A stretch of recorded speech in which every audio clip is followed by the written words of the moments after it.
everyone, I'm Riada and this is Dignified Resilience, a podcast on fresh narratives on confronting despair, alleviating distress, and forging ahead.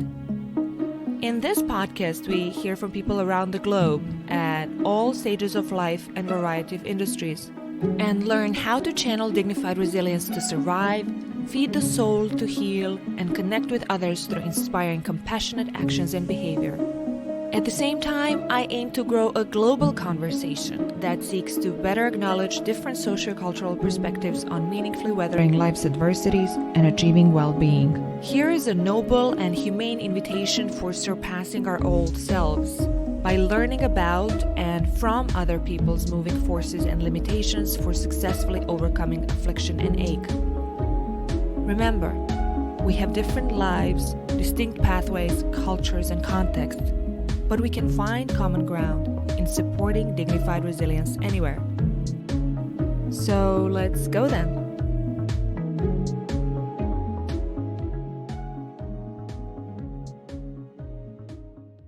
Hello to everyone again. This is Riada.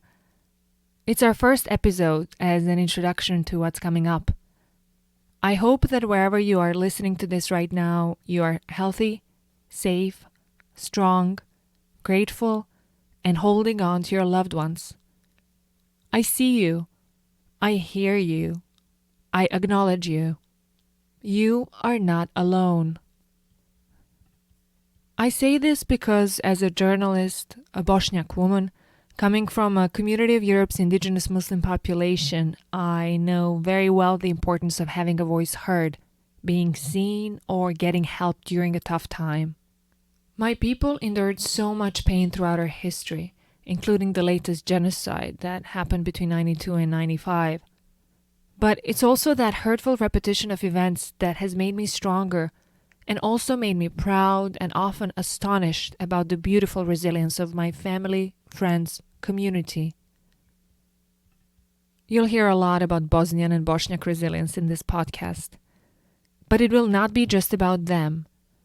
At a time of a dangerous, lethal global pandemic, this is about all of us and how we can help each other out or what we can learn to push through this thing together.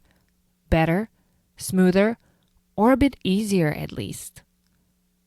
It's worth reminding that different cultures offer more than one impetus to human drive to preserve dignity and build resilience in the worst and best moments in one's life.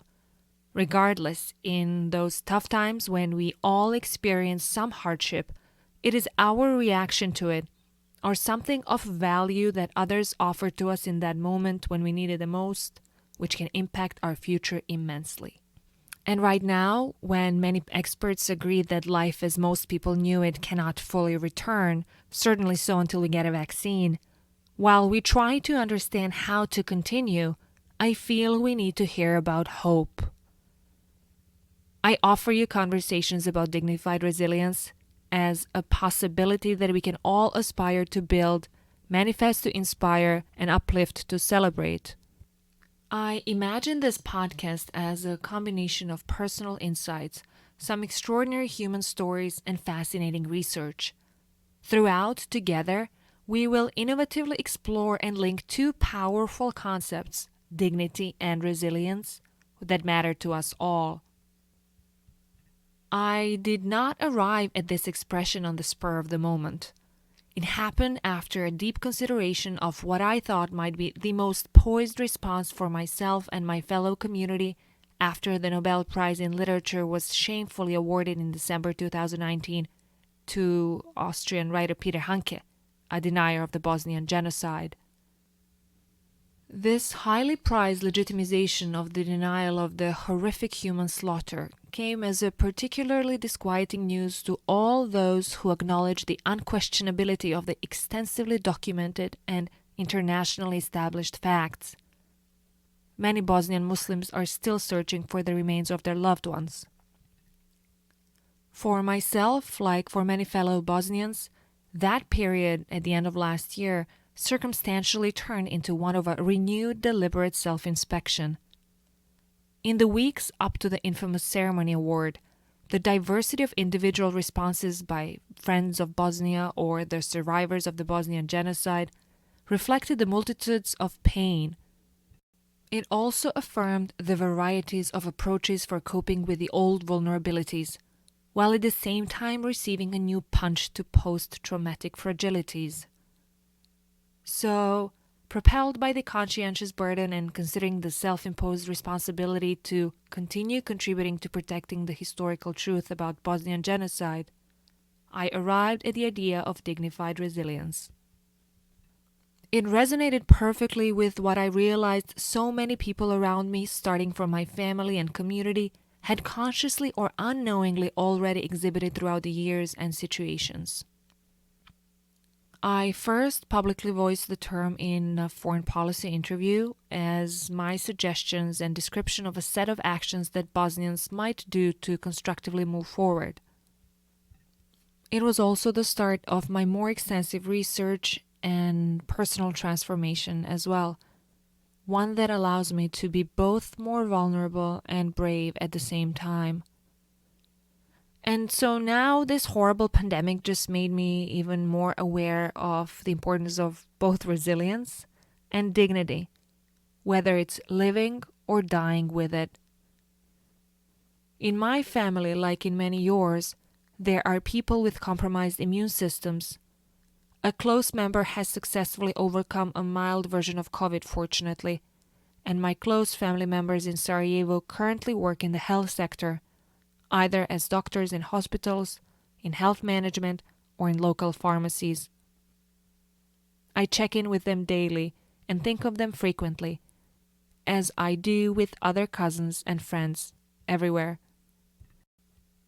In general, so far, the pandemic made me fear a little less, if I may dare to say, to face my own fears and also to push forward this project idea that I had wanted to realize anyway, just maybe in different circumstances or with more preparation or confidence. I am not waiting anymore. Bear with me.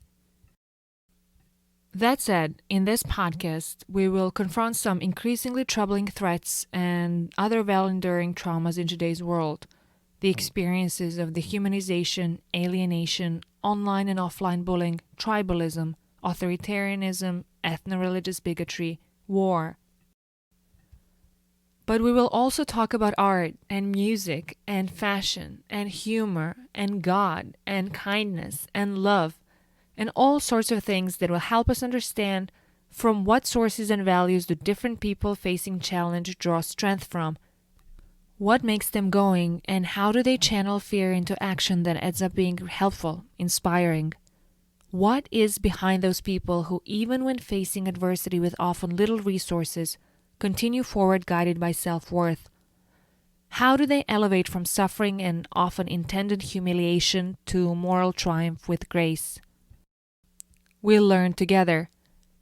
Additionally, to widen the horizons of both struggle and the potential to grow from it, I collect and share some perspectives about the self and well-being from a cross-cultural perspective beyond Western assumptions, all while amplifying human voices and stories that are maybe not sufficiently heard or acknowledged in the mainstream media in the West. My aim is a more complete picture of reality, one that includes different profiles and circumstances and countries.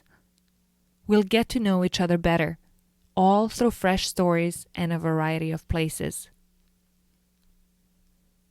Throughout my professional life, as I slowly started drifting away from my initial academic aspirations and PhD thesis on Clash of Civilizations nonetheless, towards more journalistic research and writing, it became clear to me how much the storytelling mattered.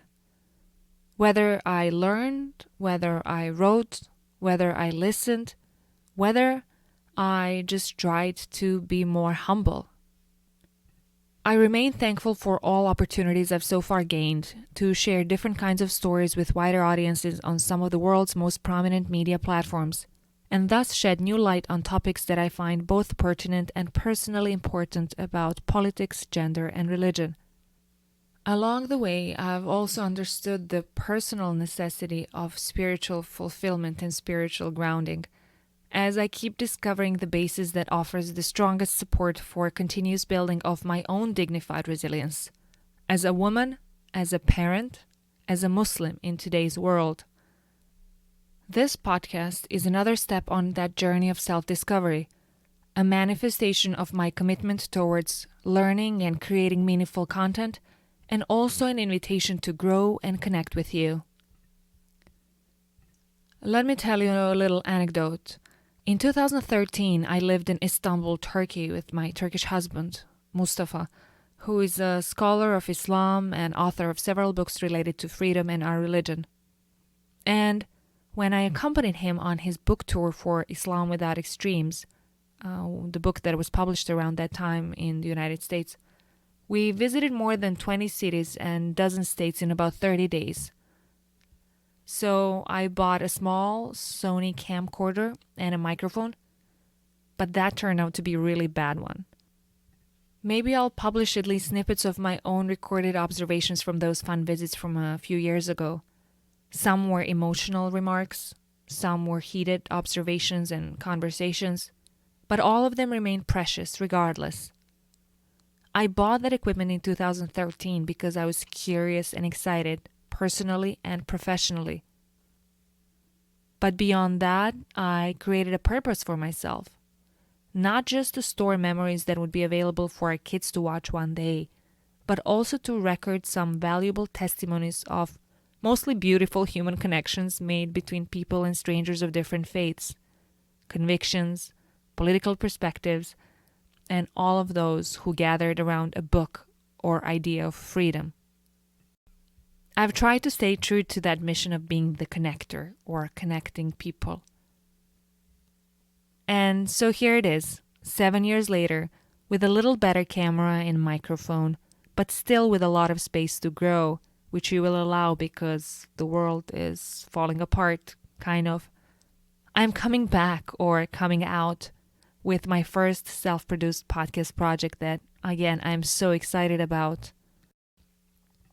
In terms of logistics, let's mention that this podcast will have a mixed and flexible format. Sometimes it will be that of a non-fictional storytelling. Sometimes it will be solo format with my personal insights and exquisite things that I have researched or found out. I promise that it will be informational. I hope it will be fun as well. We will have at least one episode per week, but maybe we'll have some bonus ones too. I can't have live or face-to-face conversations at the moment because I respect social distancing and we want to help save lives. But we'll have Zoom interviews with plenty of incredibly interesting people from all branches of life in many countries from around the world. We will better understand how we are similar to each other rather than how much we are different. I will record and post the audios that should be available on major podcast platforms, as well as videos on my YouTube channel. Of course, if the participants allow or agree. Remember, we have different lives, distinct pathways, cultures, and contexts, but we can find common ground in promoting dignified resilience anywhere. Thank you so much for listening. You can subscribe now, invite your friends, and again, I can't wait to connect and have these conversations with you. Stay well and hold tight to those you love.